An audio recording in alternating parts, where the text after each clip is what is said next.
ہم، السلام علیکم استاد، وعلیکم السلام۔ آپ کا بہت بہت شکر گزار ہیں ہم۔ میرا سوال اس طرح سے ہے کہ جیسے ہم کوئی بھی فیصلہ علم کے بارے میں، مذہب کے بارے میں یا خود کی زندگی کے بارے میں کرتے ہیں تو ہم کہتے ہیں کہ عقل سے فیصلہ کرتے ہیں، لیکن اکثر دیکھا ہے یا آپ کو بہتر پتا ہوگا کہ جو ہمارے ماحول ہوتے ہیں وہ اس عقل پہ بہت گہرا اثر کرتے ہیں، اس فیصلے پہ بہت گہرا اثر کرتے ہیں۔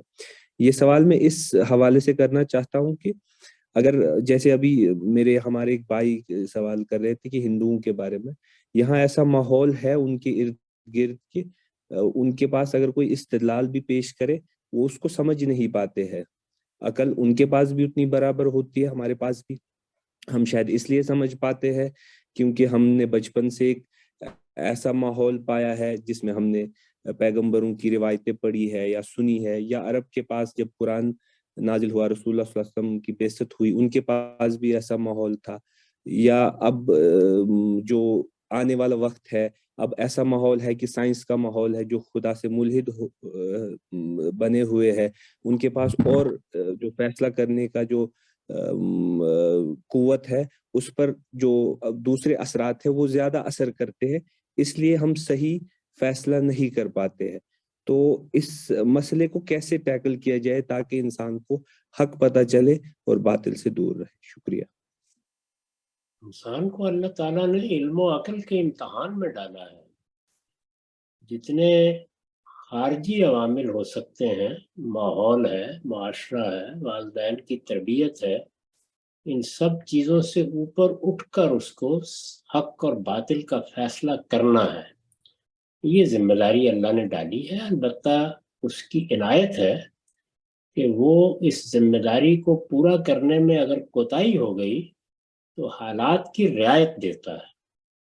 یعنی میرے گرد و پیش کا ماحول کیا تھا، مجھے کیا تربیت ملی، میں کب متنبع کیا گیا، کب نہیں کیا گیا، ان سب چیزوں کی رعایت تو ملے گی، لیکن اللہ تعالیٰ کو اصرار ہے کہ میں نے انسان کو اتنی عقل دی ہے کہ وہ اپنے ارادے کو بڑی حد تک ایک خود مختار ہستی کی حیثیت سے استعمال کر سکتا ہے۔ تو اس لیے اس کی کوشش اور اس کی صحیح کرنی چاہیے۔ یہ ارادہ اور یہ اختیار انسان کے پاس اللہ کی بہت بڑی نعمت ہے۔ وہ اگر بچپن ہی سے یہ فیصلہ کر لے کہ مجھے ایک عاقل اور مختار ہستی کے طور پر فیصلے کرنے ہیں، تو اس میں یہ صلاحیت بدرجہ عتم رکھی گئی ہے کہ وہ یہ فیصلے کر سکے۔ ہم اپنی اس صلاحیت کو پہلے دھندلاتے ہیں، پھر آہستہ آہستہ بالکل مسخ کر لیتے ہیں۔ یہ آپ نے سنا ہوگا کہ جسم کے کسی عضو کو بھی اگر استعمال نہ کیا جائے تو وہ بیکار ہو جاتا ہے۔ ہم بھی یہی کرتے ہیں، یعنی ہمیں بچپن سے یہ تربیت نہیں دی جاتی کہ زندگی کے فیصلے ہمیں علم و عقل کی روشنی میں کرنے ہیں، استدلال کرنے کے طریقے بالکل صحیح اختیار کیے جائیں، تو یہ ممکن ہی نہیں ہو سکتا کہ میں اور نتیجے پر پہنچوں اور آپ کسی دوسرے نتیجے پر پہنچیں۔ وہ ہمیں سکھائے نہیں جاتے، ورنہ انسان کو اس کی عقل دی گئی ہے اور حق و باطل کے بارے میں اس کے اندر روشنی رکھی گئی ہے۔ تو اس میں بس یہ خیال کر لینا چاہیے کہ ہم کسی پر فتویٰ نہیں لگائیں گے، اس کے بارے میں کوئی فیصلہ بھی نہیں سنائیں گے، دعا کریں گے کہ اللہ تعالیٰ اسے تعصبات سے بالا تر ہو کر سوچنے، سمجھنے اور فیصلہ کرنے کی توفیق دے۔ اس دعا کے مسلمان سب سے زیادہ مستحق ہیں۔ ان کے ہاں بھی بعض چیزیں جذباتی لگاؤ پیدا کر چکی ہیں، بعض چیزیں ان کی تاریخ بن کر علم کے راستے میں رکاوٹ بن چکی ہیں۔ تو ہر شخص امتحان کے کسی نہ کسی پہلو سے اس صورتحال سے دوچار ہے۔